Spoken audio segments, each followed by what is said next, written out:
Do this shit until they murder me.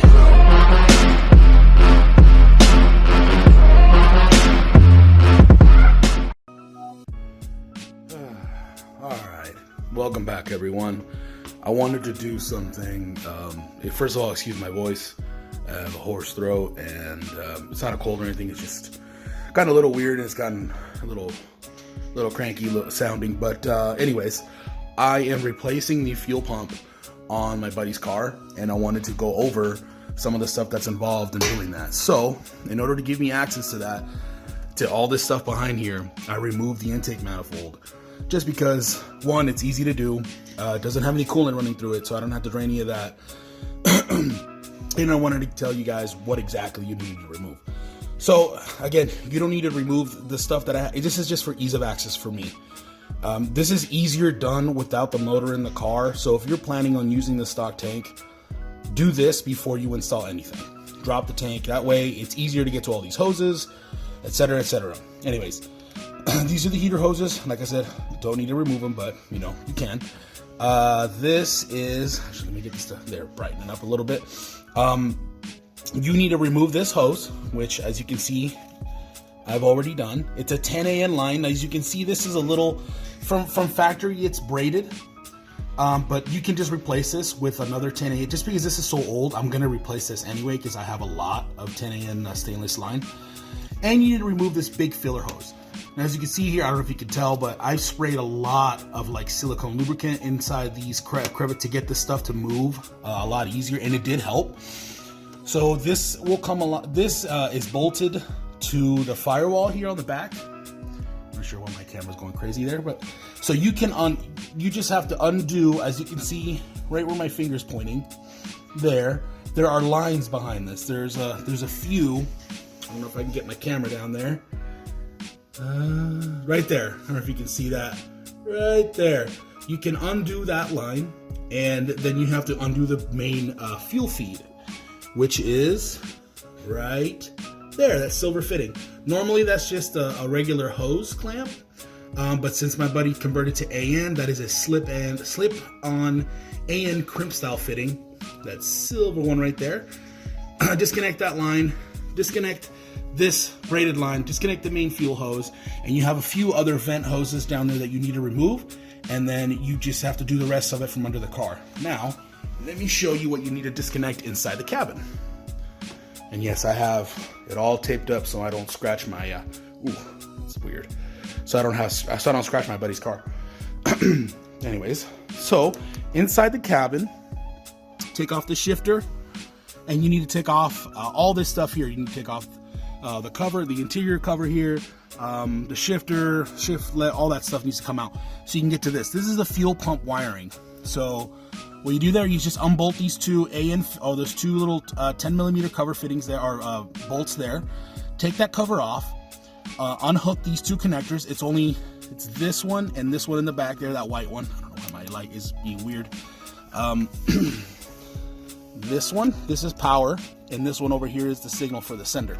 So you just disconnect these two, unhook that, and make sure you tuck them underneath so that when you drop the tank, this doesn't snag on anything.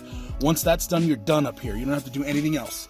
And after that, it's all down on the bottom of the car. So let me get under there.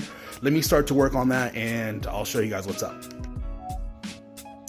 Okay, guys. So as you can see, I took off the bottom covers. There's two covers underneath the car that cover this entire portion of the tank, and they come up to about right here. So just a bunch of 10mm bolts. I'm sure when you get underneath the car, you can see for yourself. So to remove this tank, you need to remove this bracket here. So as you can see, there's one here. So it's bolted on both sides. Now you're gonna want to, in order to get this out, you may have to, as you can see, this hard line here, you may have to move that over. So you may have to unbolt it from here. And I don't know, on my car, I didn't have to move this one. We just kind of move it out of the way, but this is pretty solid, so I may have to unbolt it here as well. So there's another bracket, or actually two more. There's one in the center there. So that actually helps guide the parking brakes.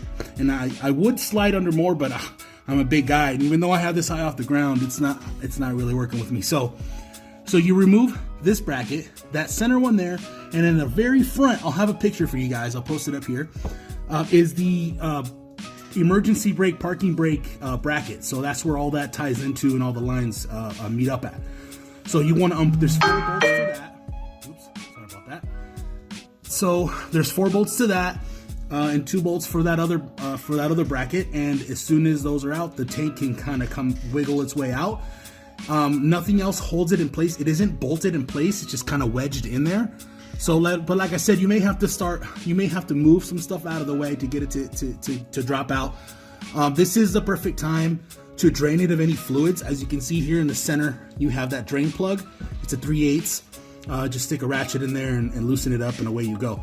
So, and I have to actually drain the fluid out of there, or at the fuel out of here, because I did pour some in, even though it was bone dry. So, all right, so I'm gonna go ahead and get started, and let's see if I can drop this, hopefully quickly. All right, guys. All right, well, I wanted to grab some footage of these brackets so I can show you guys what they look like. As you can see, here's the center bracket. There's a bolt on that side, bolt underneath these lines. These lines here are for the air-to-water system. These, you won't have this stuff. And here is the emergency brake bracket. As you can see, there's 2 on each side. You just undo this line here, and this should all come out as one piece. So you need to drop that and this at the same time. So as you can see, the lines go through it. So you drop all this as one piece. You kind of just move it out of the way. I never really dismantle it completely. I just kind of move it all the way out of the way, and you can drop the tank. So yeah. All right, y'all, I got it out. Took some finagling, but yeah, it is finally out. So there are some stuff you need to know. Like, these are the lines in the front of the car. This is the main fuel feed, and this is I think one of these is a fuel for return. I think it's this one. This is a fuel return, I think. This is another main hose. This is the one that I told you, that's a 10AN that I'm going to replace. As you can see, it's a little worse for wear. And this is the main filler hose. It broke on me. It is hard, like rock hard. It just doesn't flex anymore. So, I mean, as you can see, it's really, I mean, only this part is like this because I've been spraying this with lubricant for days, maybe weeks now, just to get it prepared to slide out. And honestly, on the first shove, because this is the front, this is the rear, and this side comes down first, and I kind of like brought it down a little bit so that I can get more angle on this end. And on the first kind of push backward as I was trying to remove this hose, it broke. Like, immediately. It didn't give me any leeway. So, I mean, this is really a pain in the butt, guys. Anyways, so I'm done with that now. So now I'm gonna immediately get into replacing the fuel pump and then shoving this right back in. I'm not spending any time cleaning or doing any of this stuff. So as soon as I get this done, it'll be back in the car, and I'll show you guys when it's done. All right, you guys, I got it installed. Back into the car again. As you can see, I just wanted to get a shot of how I have moved everything out of the way. Now, my buddy doesn't have AC anymore, even though the AC lines are here. But I did move them out of the way, and all the coolant, like those 2 hard lines, I just unbolted from the front and the rear, and then I just moved out of the way. So it's all done. Well, not all done down here. I still got to get the parking brake stuff on and the rear brace on, and then this under here, and then move all this stuff over, and then I'm done. Let me get you guys a shot of the top of the motor. Okay. So, as you can see, I replaced that line with that steel braided line, and I went ahead and connected that. That's the oil, or not oil. That's the fuel feed, the main fuel feed. I would say the hardest part isn't dropping it or putting it back up. It's getting this big hose to a line, and I had a replacement, thank goodness, for my buddy's line, and this one is actually a lot more supple. But I also hit it with a heat gun to get it more malleable, because it's about 30 degrees in the garage right now, and it's not doing rubber any favors. So the hardest part is getting that to line up at the same time that you're moving it, that you're installing the tank, because you have to do it at an angle. So if I step back, show you guys the car, So like this, since the tank is usually like this in the car, you have to go upward like that. So it's got to go up like this, and then the rear half comes up. But like I said, that aligning that main fuel hose is a task, because if you put it up and you get it wrong, or you stab it wrong and it's kinked or blah blah blah, you know, you run the risk of breaking it. But yeah, so I got it in there. Still need to put a clamp on that other stainless line. But as for the pump itself, it's good to go. Just need to finish. Sorry, the cold's got the better of me, I guess. I just need to finish buttoning this stuff up. I am sorry, I cannot speak today. So as soon as I do that, the car is going to be put all back together. I'm going to put the intake manifold back together, and then I'm going to try one more thing to hopefully get rid of that P0336 intermittent crank sensor error or something like that. Hopefully I can get that going. But now that I know the fuel is going to work, I don't have to worry about any of that. So to take a look at all the little diagnostic stuff I got going on in here. I just have relays and wiring and all kinds of stuff going in here just to test stuff out.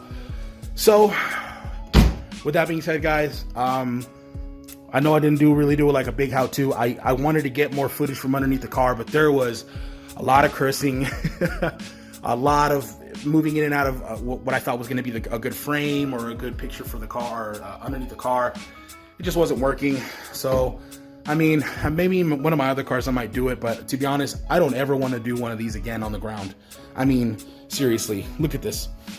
And my dog's here, but I mean, there's really not. I mean, I could have raised it higher, but no. I'm good. I'm not doing another one of these unless I have my lift. So, with that being said, this is the last video for me for the year. So, I appreciate you guys. I appreciate the views. I appreciate the subscriptions. I really, really, really do. Cheers to everybody who watches, everybody who actually sends me contents, ideas of stuff you guys want to see. You guys want to see me cover, especially with this fuel, the fuel stuff that I've been doing lately. Everybody's been asking me about that. So hopefully it can ring in the next year with a bang and get this car running either before or right after, because I'm on vacation and I got nothing to do but get this bad boy started. So with that being said, guys, again, I really, really appreciate everybody. Thank you for tuning into Vegas Boost. Have a happy, happy new year. Party hard and get your hands dirty.